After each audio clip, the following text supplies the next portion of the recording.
6-year-old sues Scottish charter over death of scuba diver.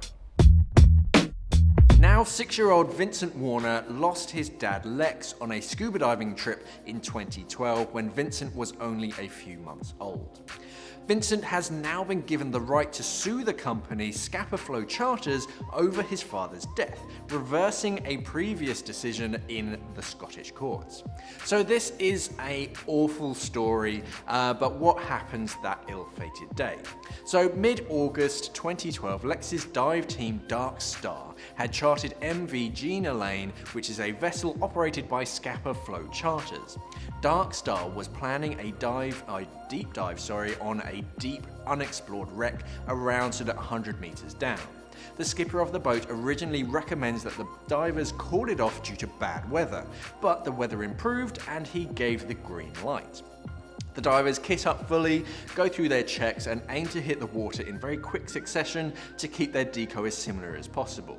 When it's Lex's turn to jump, he has a very nasty fall. Rebreather, 3 stage cylinders and everything, and can't get up unaided. Skipper and the boat hand help him to his feet and ask if he's okay to continue, which he says yes, and then he jumps in about 2 minutes after the fall. The next part is a mixture of his dive computer's logs and team divers' accounts. So Lex is seen at 40 meters and 70 meters and swimming well. And his dive computer says that he descended to 88 meters when his dive computer shows he turned the dive and ascended, but his breathing is normal. Passing team members on his way back up, he appears to be struggling with buoyancy, so they try to help him, but he's hauling himself up the line. One diver ascends to help with him, followed by 2 more a little bit later, but when they catch up to him, Lex is unresponsive and his mouthpiece is out of his mouth.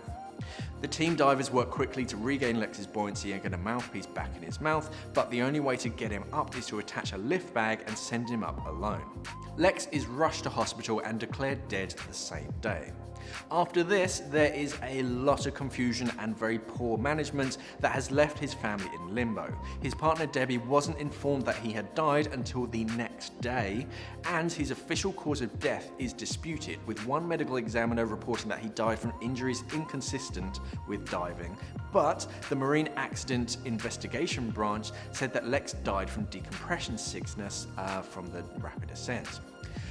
At the time, Lex's wife Debbie was pregnant and looking after 9-month-old Vincent. She tragically had a miscarriage too. The Jean Elaine had a thorough review of safety arrangements by the MAIB and appropriate action was taken. Debbie raised an action against Scapa Flow Charters for negligence, but it wasn't lodged in court until almost 3 years later. So the company contended that the case was time-barred under the Athens Convention. The Scottish courts bounced the case and prevented Debbie from raising anything else in her name. That's where Vincent comes in. Under his name, or as his guardian, the Inner House has reversed the rule and the Supreme Court has upheld it.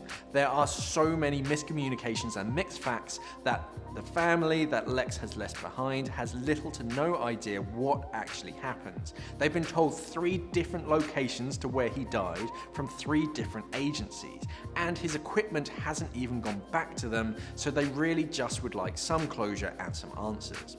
So now these questions can finally be asked in a Scottish court of law, and hopefully Debbie and Vincent can find closure in Lex's death.